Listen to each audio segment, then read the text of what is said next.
The ticking of the old wall clock echoed through the tiny apartment, each second a cruel reminder of everything Isabella Bella Carter had lost. Once her world had been marble floors, crystal chandeliers, and silk curtains that danced in the breeze of grand hallways. Now it was peeling wallpaper, secondhand furniture, and a window that overlooked a cracked parking lot. But none of that compared to the emptiness in her arms. She sat at the edge of the worn-out couch, staring at the photo in her hands. Her son Liam, his bright, blue eyes just like hers, smiled back at her, from behind a frame she could barely afford. It had been 2 years, 3 months, and 17 days since she last held him. But who's counting? The knock at the door was so soft she thought she imagined it. Her heart skipped foolish hope, flickering before reality snuffed it out. It wasn't Liam. It could never be Liam, not when they had him. Dragging herself up, Bella opened the door to find Natalie, her best friend, and the only person who had stood by her when the world turned its back. "I got it," Natalie whispered, holding up a small envelope like it was made of glass. Bella's breath caught the recording. Natalie nodded. It wasn't easy, but Margaret still trusts the house staff. One of them owed me a favor. Bella's fingers trembled as she took the envelope. Inside was a USB drive, small, insignificant, but potentially powerful enough to crack the perfect facade of the Whitmore family. But before Bella could say anything, Natalie placed a gentle hand on her shoulder. "There's something else. You need to hear it for yourself." Her stomach twisted. Bella walked over to her old laptop, plugged in the drive, and clicked on the only audio file. The voices crackled to life. "You will call me Mom, do you understand?" It was Margaret Whitmore, cold, sharp, commanding. Then came a softer voice, fragile, confused. But Grandma Mommy said she's not your mother anymore." Margaret's words sliced through the air like a knife. "She left you. We saved you." Silence. And then barely above a whisper, Liam's voice so small it shattered Bella's heart. "Okay, Mom." Bella's vision blurred as tears welled up her nails, digging into her palms until she felt the sting of broken skin. Natalie reached for her, but Bella shook her head, swallowing the scream, threatening to escape. "He doesn't know," Bella choked out. "They've poisoned him against me." Natalie's eyes burned with fury. "They've brainwashed him." Bella. "But this is proof. We can fight back." Bella sank into the couch, her mind spiraling back to the day everything was stolen from her. 2 years ago, Bella had stood in the grand courtroom surrounded by marble pillars and whispers she couldn't silence Ethan. Her husband, the man she once believed loved her, stood across from her, his expression devoid of any emotion. Beside him, Margaret sat like a queen on her throne, her lips curled in satisfaction. They painted Bella as unstable, a neglectful mother, a liability to the Whitmore name.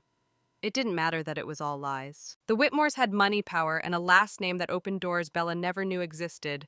In less than an hour, the judge ruled in their favor. Custody was stripped away. Bella was left with nothing but a court order and the echo of Liam's cries as he was pulled from her arms. "You'll thank us one day," Margaret had whispered as she passed by. "You were never meant to be a Whitmore." Now sitting in a cramped apartment miles away from the mansion she once called home, Bella realized something profound. Margaret was right about one thing. She wasn't meant to be a Whitmore. She was meant to destroy them. Natalie's voice cut through her thoughts. "Bella, what's the plan?" Bella wiped her tears, a spark igniting behind her eyes. For 2 years she had stayed quiet, rebuilding her life piece by piece while they thought she was defeated. But this recording, this was the weapon she'd been waiting for. "I'm done playing by their rules, Bella," said her voice steady now. "They took my son away using their power, their name." A bitter smile curved her lips as she looked at the framed photo of Liam. "Now I'm going to take their name away from everything that gives them power." Natalie raised a brow, curiosity flickering into admiration. "You're serious." "Oh, I'm beyond serious." Bella stood up, a fire burning in her chest for the first time in years. "They thought stripping me of my title and my son would break me, but they forgot something important."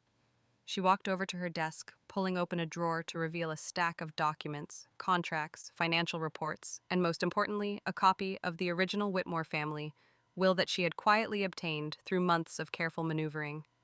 "I'm still Mrs. Isabella Whitmore legally," she said, her eyes gleaming, "and I know exactly how to turn their legacy into dust." As the evening sun cast long shadows across the apartment, Bella no longer felt the weight of loss. She felt purpose. The Whitmores had declared war when they took Liam. Now Bella was ready to show them that the most dangerous opponent is the one they thought they already destroyed. The world underestimated women like Bella, not because they were weak, but because they were quiet when the storm was brewing. 3 months had passed since Natalie handed her the recording.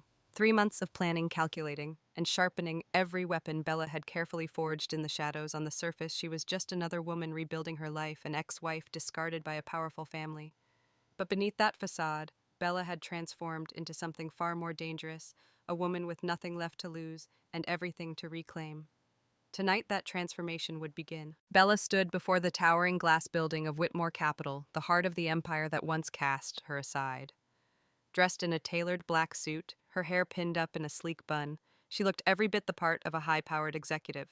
No one glancing her way would recognize the woman who'd been dragged out of this very building 2 years ago, humiliated, broken, and erased. But Bella remembered. As she walked through the revolving doors, the receptionist barely looked up. That was the beauty of being forgotten. They never saw you coming. She made her way to the elevator, swiping a visitor pass Natalie had secured through a friend in the building's IT department. The doors closed and Bella exhaled slowly, her reflection staring back at her in the mirrored walls. Floor 42, Legal and Compliance Ding. The door slid open to reveal a sterile hallway lined with frosted glass offices. Bella's heels clicked against the polished floor, each step echoing her resolve. She stopped in front of a door marked Jonathan Pierce, Senior Estate Attorney. Jonathan was a relic of the Whitmore dynasty, a man whose loyalty wasn't to ethics or justice but to the highest bidder. He'd been the architect behind many of Margaret's schemes, including the legal maneuver that stole Liam away. Bella didn't bother knocking. She pushed the door open and stepped inside. Jonathan looked up, clearly annoyed, until recognition dawned on his face. His smirk was immediate, condescending. Well, Mrs. Whitmore, I didn't expect to see you here. Lost, are we?" Bella's lips curled into a smile that didn't reach her eyes. "Oh, I know exactly where I am." She placed a thick folder on his desk. The label read, Clause 17 Activation, Whitmore Estate, Will. Jonathan's smirk faltered for just a second. He adjusted his glasses, feigning disinterest as he flipped through the pages. "This is confidential family documentation. You shouldn't even have access to. I'm still legally part of the family," Bella cut in smoothly. "You and I both know Ethan never finalized the divorce. Convenient, isn't it?" Jonathan's jaw clenched. He continued scanning the documents, his fingers beginning to tremble as he reached the highlighted sections. Clause 17. The forgotten rule embedded by the Whitmore patriarch generations ago, a clause designed to punish any heir who weaponized the family's power against their own spouses. If triggered, it would strip the offending parties of their inheritance rights and reallocate control to the aggrieved spouse. It was written at a time when marriage was seen as a sacred alliance and betrayal within that bond was the ultimate dishonor. No one in the modern Whitmore line had paid it any mind, until now. "You can't be serious," Jonathan muttered, his voice losing its usual arrogance. "This clause is symbolic. It's never been enforced." Bella leaned forward, her voice like silk wrapped around steel. "That's where you're wrong. The law doesn't care about symbolism, it cares about precedent, and I've already lined up a court date to set one." Jonathan's face paled as he realized the depth of her preparation. Bella wasn't bluffing, she never had been. "I suggest you inform Margaret and Ethan," Bella continued, standing tall, "because in 30 days their empire becomes mine." As she turned to leave, Jonathan scrambled to find his composure. "Do you have any idea what kind of war you're starting?" Bella glanced over her shoulder, a glint of satisfaction in her eyes. "They started it when they took my son," she said calmly. "I'm just finishing it." The next morning, headlines across financial news outlets buzzed with speculation. Mysterious legal challenge threatens Whitmore legacy. Bella sipped her coffee in her modest kitchen, watching Margaret's carefully curated image begin to crack. Natalie burst through the door, waving her phone. "They're panicking." Natalie grinned. "Stockholders are demanding answers. Margaret's been in damage control mode since dawn." Bella allowed herself a small smile, but she knew this was just the beginning. The Whitmores wouldn't go down without a fight. They would throw every lawyer, every dollar, every dirty trick they had at her. But what they didn't realize was that Bella had already survived the worst thing they could do to her. She'd survived losing Liam. Now with the legal wheels in motion, Bella focused on the next phase, winning back her son, not just through courtrooms, but by dismantling the lies Margaret had fed him. She pulled out a small box from her drawer, a collection of letters she had written to Liam every week since they were separated. Letters that were never delivered thanks to a court order orchestrated by the Whitmores. One day he would read them all. One day he'd know the truth. But for now, Bella would speak the only language the Whitmores understood: power, and she was about to take all of it. The Whitmore name used to open doors. It commanded respect, fear, even envy. But today it was nothing more than a ticking time bomb strapped to Margaret and Ethan's carefully constructed world. Bella watched it all unfold from the corner office that once belonged to Margaret herself. The irony was delicious. Just 27 days after delivering the Clause 17 notice, Bella now stood at the helm of Whitmore Capital. The legal system had done what no rival corporation could ever achieve: dismantle the Whitmores from within. Margaret had tried everything: bribes, threats, even calling in political favors, but the clause was ironclad.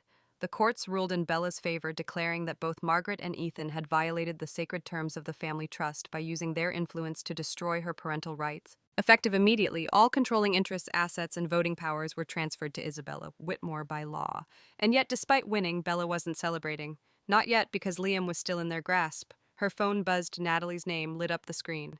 "They're here," Natalie said, barely containing her excitement. Bella glanced out the window. Down below, a black town car pulled up to the building's entrance. Margaret Whitmore stepped out, dressed impeccably as always, her posture stiff with defiance. Ethan followed, his jaw clenched so tightly it looked like it might shatter. "They still think they can fix this." Bella muttered, a cold smile forming. "Ready to break the news?" Natalie asked. Bella's gaze hardened. "Oh, I'm ready to erase them." The boardroom was filled with tension so thick it could suffocate. The long mahogany table, once a symbol of Whitmore dominance, now felt like a courtroom where judgment would be passed. Margaret stormed in first, her heels clicking like gunshots against the marble floor.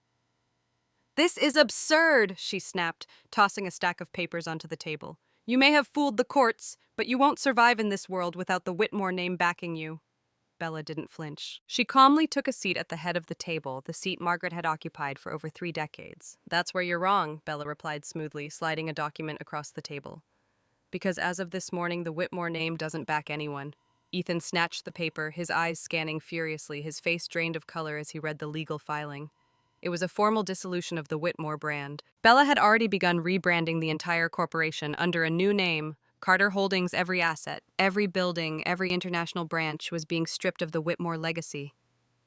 "You can't," Ethan stammered. "The family name is poison." Bella interrupted, her voice sharp. "Investors are pulling out because of your scandals. Clients are fleeing. The name Whitmore isn't power anymore. It's liability." Margaret's hands trembled as she tried to maintain her composure. "This is our heritage."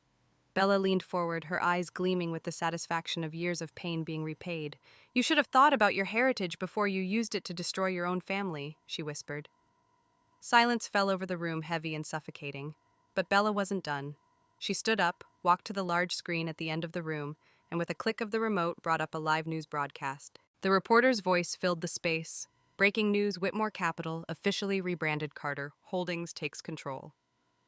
After court ruling, sources say Isabella Carter is eliminating all traces of the Whitmore dynasty. Margaret's face twisted in rage. "You vindictive little," Bella raised a hand, silencing her. "This isn't vindictive," she said coldly. "This is justice." Ethan slammed his fist on the table. "You think this will bring Liam back to you?" Bella's expression darkened. "No, Ethan. This will—" She reached into her briefcase and pulled out a second folder, thicker than the last. Inside were pages of evidence: financial abuse, manipulation, psychological coercion, all meticulously documented. Every phone call recorded, every transaction traced, every lie exposed. "I've already filed for a complete reversal of custody," Bella said, her voice steady. "With this evidence, the court won't just return Liam to me. They'll make sure neither of you ever see him again." Margaret's mask finally cracked. The woman who once controlled Bella's fate now looked small, desperate. "You don't understand," Margaret hissed.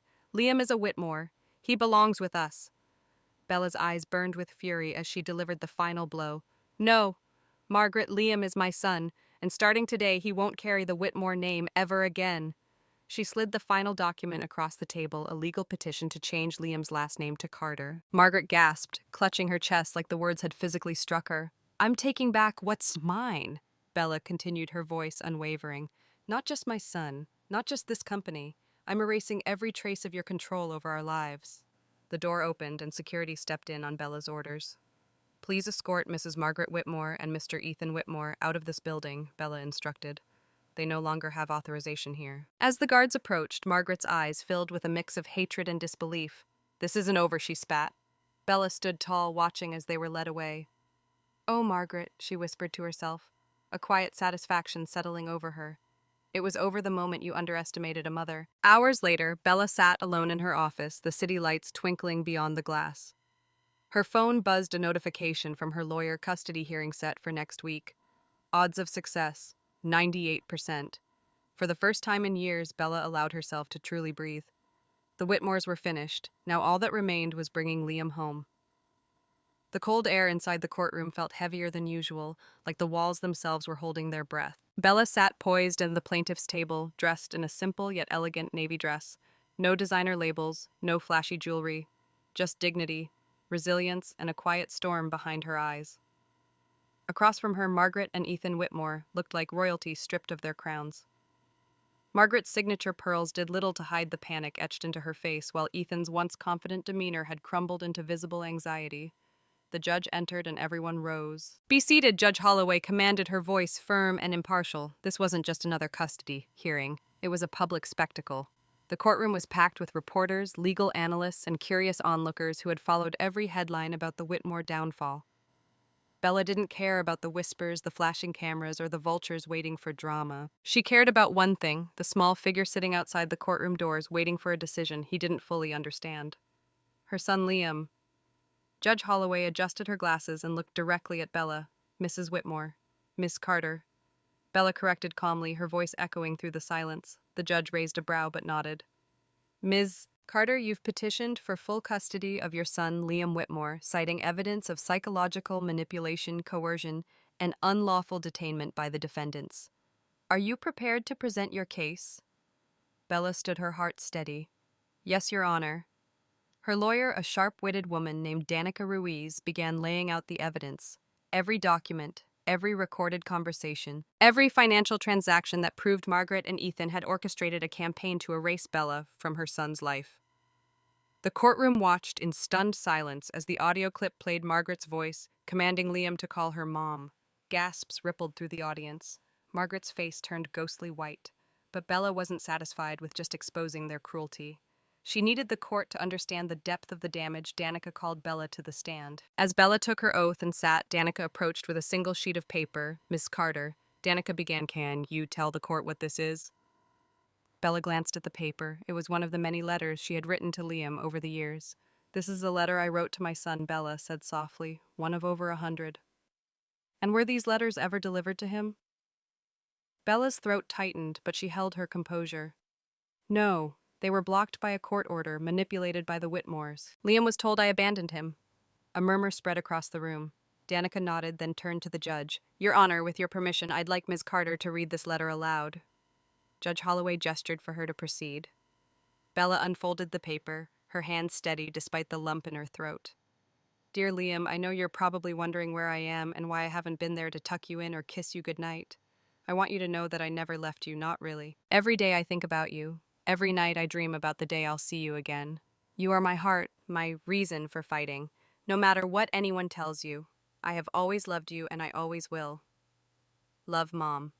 When Bella finished, there wasn't a dry eye in the room. Even Judge Holloway paused, visibly moved. "Danica, let the silence linger before delivering the final strike. We have over 100 of these letters, Your Honor. Proof of a mother's unwavering love systematically hidden from her child." Judge Holloway turned to the defense table. "Do the defendants have any rebuttal?" Margaret shot to her feet, her voice shrill and desperate. "We were protecting Liam. She was unstable. She didn't belong in his life." Ethan tried to pull his mother back down, but it was too late. Margaret had revealed her true face. Judge Holloway's gavel slammed down. "Enough." The judge's voice cut through the chaos like a blade. "This court has heard enough to determine that the actions of Margaret and Ethan Whitmore were not in the best interest of the child, but rather a gross abuse of power and influence." Bella's heart pounded as Judge Holloway continued. "Effective immediately, full legal and physical custody of Liam Whitmore is granted to Isabella Carter. Furthermore, a restraining order will be placed against both defendants prohibiting any contact with the child." The courtroom erupted, reporters scrambling, whispers turning into a roar, but for Bella the noise faded into nothing. All she could hear was the sound of her own heartbeat and the faint click of the courtroom doors opening behind her. She turned. There he was, Liam. Older now, but still her little boy. His eyes searched the room anxiously until they landed on her. "Mom," he whispered, unsure. Bella's vision blurred, but this time it wasn't from pain, it was from overwhelming relief. She dropped to her knees, arms wide open. "I'm here, baby, I'm right here." Liam ran into her embrace and the world melted away. For the first time in years, Bella felt whole again. Margaret could only watch from her seat, powerless, as security approached to escort her out, not just from the courtroom, but from Bella and Liam's lives forever. As Bella held her son, she whispered in his ear, "They can't hurt us anymore." And for the first time, she believed it. 6 months had passed since the courtroom doors closed on the Whitmores for good. The name that once ruled boardrooms and society columns had faded into whispers, an old scandal that people discussed only in hushed tones or forgotten entirely in favor of newer headlines. The Whitmore dynasty was officially a relic of the past, but Bella Carter was just getting started. Standing at the top floor of the newly renamed Carter Holdings, Bella gazed out at the city skyline not as a woman fueled by vengeance anymore, but as a mother, a leader, and a survivor who had turned ashes into a foundation. Behind her, the glass doors to her office opened, and the soft patter of small feet made her smile. Mom, Liam's voice called out now, brighter, freer. Bella turned to see her son backpack slung over one shoulder, a wide grin on his face. "Done with your tutoring already?" she asked, kneeling to greet him. "Yeah," Miss Natalie said. "I'm getting really good at math." Liam beamed proudly. Bella ruffled his hair, her heart swelling. "Of course you are. You've always been smart." Natalie appeared in the doorway, offering Bella a knowing smile. "He's a natural, just like his mom." Bella stood exchanging a glance with her best friend, the woman who had stood by her when no one else did. "Thanks for today, Nat." "Anytime," Natalie replied. "Besides, it's nice to see this office filled with life instead of, well, Margaret's ghost." They both chuckled, but there was truth beneath the humor. The Whitmore legacy had been built on fear control and appearances. Bella had torn that down, not just by changing the name on the building, but by redefining what power looked like. And it didn't look like intimidation or greed. It looked like freedom, integrity, and a little boy who finally slept peacefully at night. As Natalie left, Liam wandered over to Bella's desk, where a framed document sat prominently displayed. His young eyes scanned the bold lettering. "Is that the paper where they let me change my name?" he asked, pointing at it. Bella nodded, her throat tightening with emotion. "Yeah, sweetheart, that's the one." The document was simple, but powerful. Legal confirmation of name change, Liam Carter. No more Whitmore, no more ties to a legacy built on lies. Just Carter, a name that stood for resilience, not reputation. "Do you miss them?" Liam asked suddenly, his voice curious but cautious. Bella paused, considering how much truth a 7-year-old could handle. "I don't miss how they treated us," she answered honestly. "But I do hope that one day they realize what really matters. Isn't a last name or money, it's the people you love." Liam nodded thoughtfully, accepting her words in the way only children could, pure and uncomplicated. "Oh, I almost forgot," he said, digging into his backpack. He pulled out a crumpled piece of paper and handed it to her.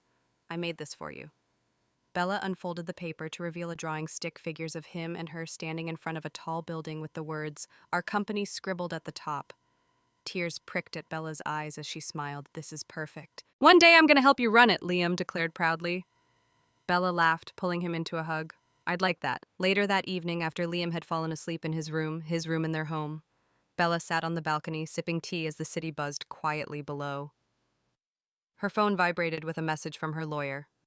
Final update: Margaret and Ethan's appeals were denied. All restraining orders remain permanent. They've liquidated most of their remaining assets to cover legal fees. Bella stared at the message for a moment before locking her phone and setting it aside. There was no satisfaction in knowing the Whitmores were bankrupt, at least not anymore. The victory wasn't in their downfall, it was in her freedom. In Liam's laughter echoing through a home filled with warmth, not tension. In building a company where employees were valued, not exploited. In proving that survival wasn't enough, you had to thrive. As the night breeze swept through, Bella reflected on everything she had endured. She could have let bitterness consume her, could have dedicated her life to ensuring the Whitmores' misery. But instead, she chose something greater. She chose to build a legacy worth leaving behind. A legacy where Liam would grow up knowing that strength wasn't about crushing others. It was about standing tall after being knocked down and offering a hand to those still on the ground. With a deep breath, Bella whispered into the night, "They took everything they could, but they didn't realize I was the real power all along." And with that, she stood up, ready to face whatever tomorrow held. Because Bella Carter wasn't just a survivor, she was the author of her own story, and this time she held the pen.